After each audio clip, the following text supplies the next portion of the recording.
Hello everybody, I've come across this article from the Daily Mail. It's only from a couple of days ago. I've only just come across it. I thought it was quite interesting to see the new moves by Priti Patel. The title, Asylum Seekers will be sent to provincial towns and cities under new immigration rules, as Priti Patel removes council's veto power. As we scroll down, it's talking about thousands of asylum seekers are set to live in provincial towns and cities under new rules. Home Secretary Priti Patel is to strip local authorities of a veto, allowing them to avoid housing asylum seekers. That's the nuts and bolts of this new policy by Priti Patel.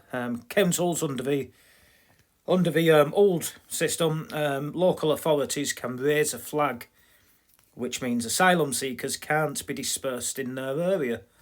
But under the new system, that can't happen. The local authorities have to be included unless there are very specific issues about a specific area. It says there could be a particular street or neighbourhood, but not a huge area or whole town. Under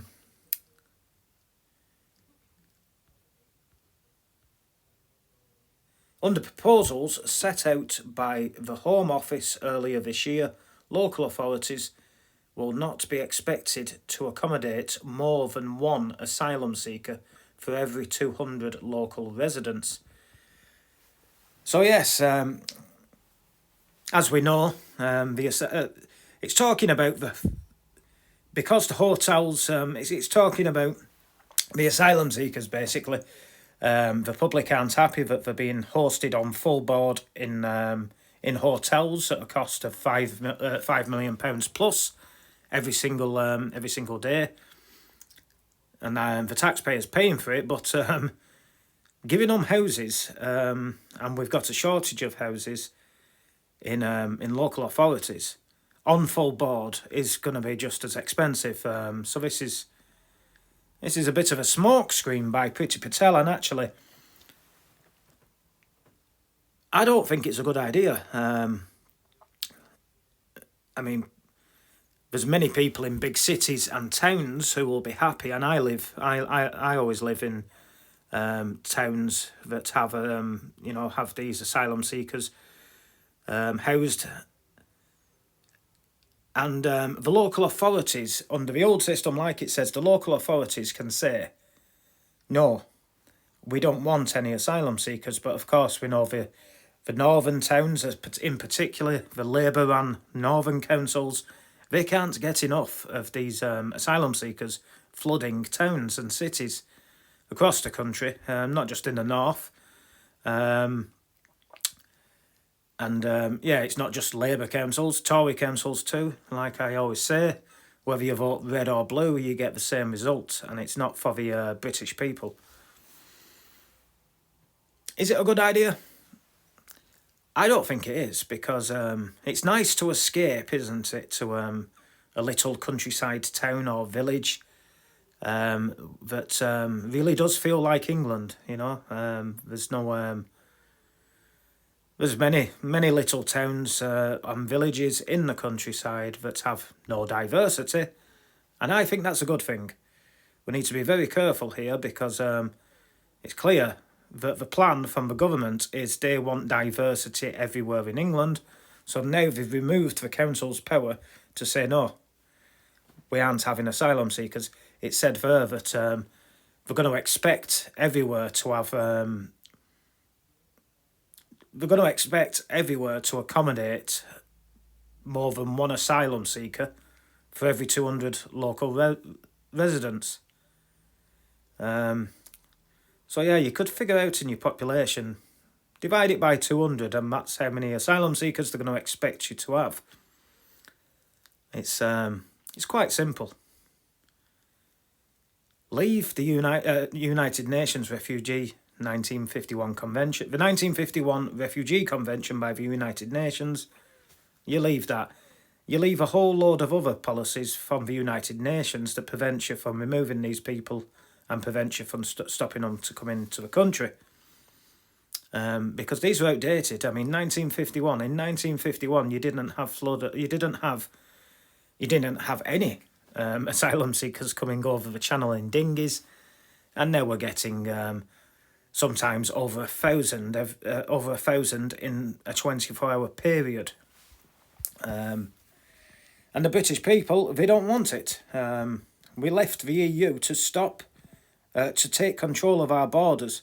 And since we've left the EU, it seems this government's quite clear they're wanting to stick two fingers up to the Brexit voter that voted for Brexit.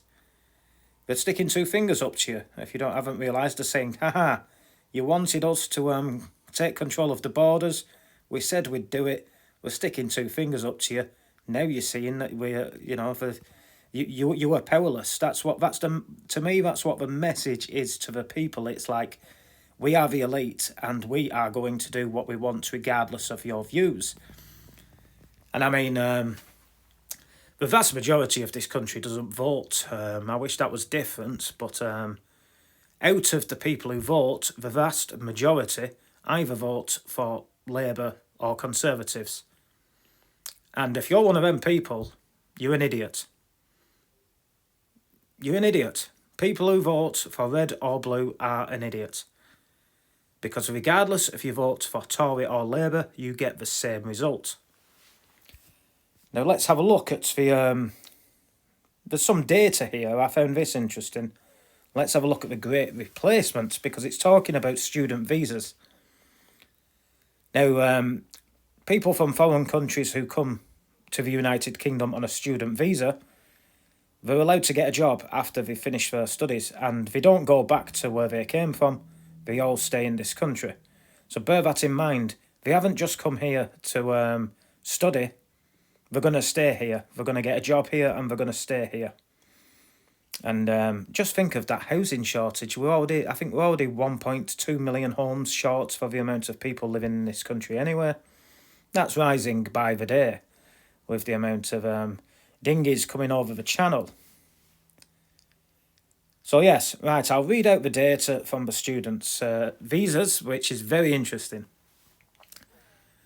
The number of Nigerian students coming to Britain has surged by 686% in less than 3 years.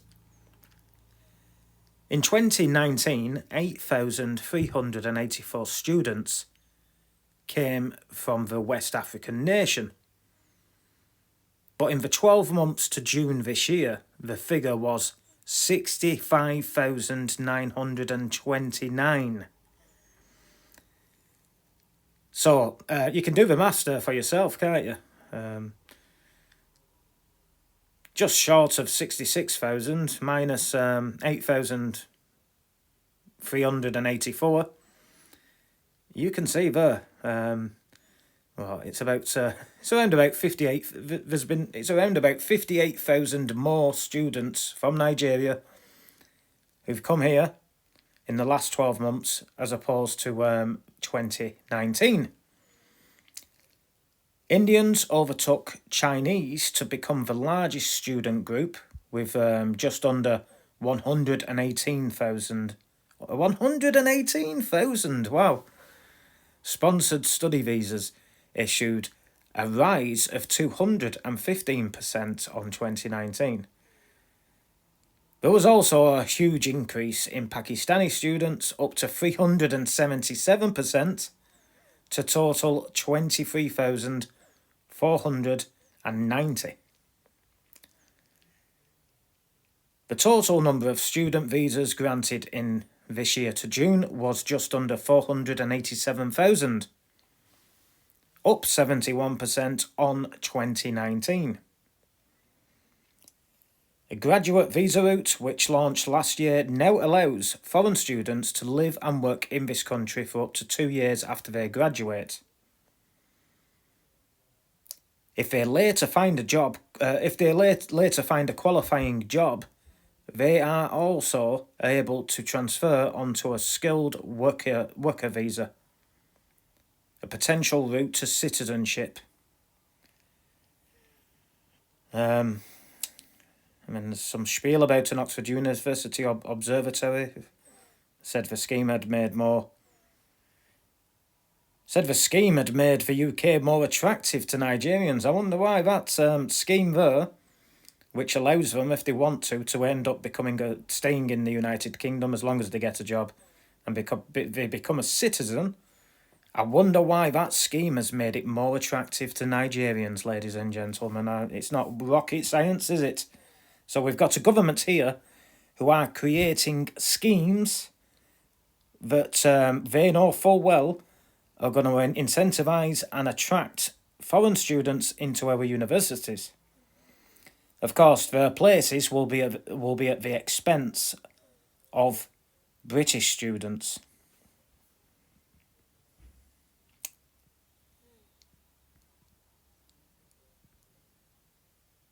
So yes, ladies and gentlemen, I think I've covered the important parts of this article. The Great Replacement, ladies and gentlemen, is clearly accelerating under this government, and since Theresa May, I think Theresa May broke the record that was set by Tony Blair for allowing in the record number of net migrants into the country in a single year. And it's getting even worse. These Tories are making Tony Blair look rather nationalist and right-wing. I didn't think I'd ever say that in the same sentence. Tony Blair, nationalist and right-wing. But Tony Blair's clearly not right-wing. He's clearly not a nationalist, but it's just showing you how the Overton window, how far left the Overton window is now at, when you've got the Tory government looking more left-wing, more friendly to refugees, more friendly to immigrants. You've got a Tory government more friendly to refugees and immigrants than Tony Blair's government. And the new Labour under Sir Keir Starmer, it won't be any better under him. So, think of that next time you go into the ballot box and voting, because it's a wasted vote to vote for Labour or the Tories. Wasted vote in the sense you're voting for the same, you're going to get the same results. And you might think to yourself, well, the other options haven't got a chance of winning, but to me, that's not a wasted vote.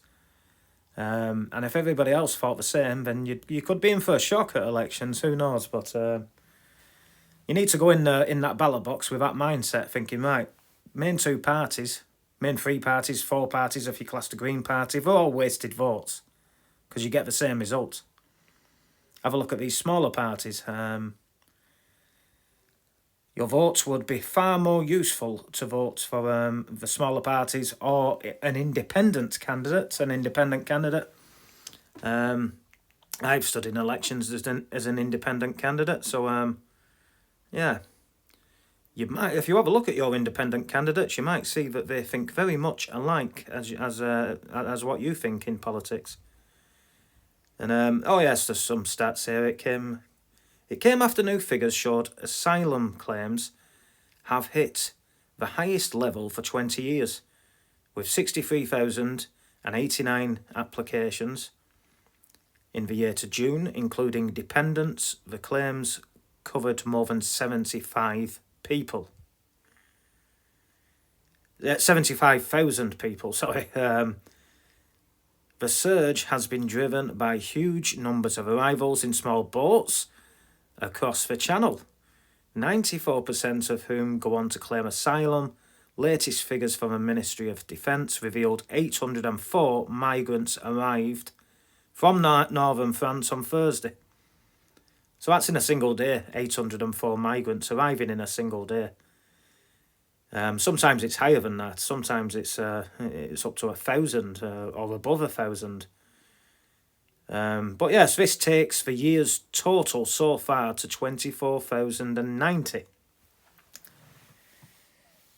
At current rates, the record total of 28,526 seen in 2021 is likely to be broken within 1 or 2 weeks.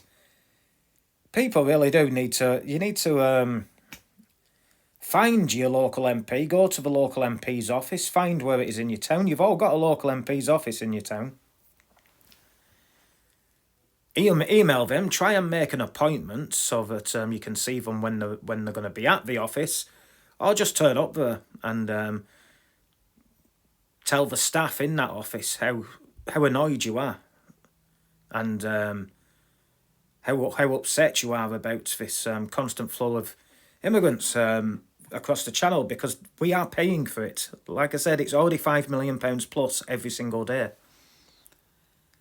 So you're paying for it, and the vast majority of this country do not like it. But we pay for it in our tax money. So people need to get a bit more vocal, more active, and start putting the pressure on your local MPs or even your local councillors. Turn up to the council office in your town hall. Demand to see your local councillor or get their details, get their phone number, and just keep ringing them up. And yeah, see what they have to say about it, and don't let them fob you off. Keep ringing them up. Tell them what you're doing about it. Can you arrange a meeting with, you know, if it's a Labour councillor or a Tory councillor and the town has a Labour MP, that councillor will be able to get in touch with the MP and let him know that you want him or her to arrange a meeting with the MP. Thanks for watching this video. Like, share and subscribe, and stay tuned for my next videos. Thank you everyone for watching.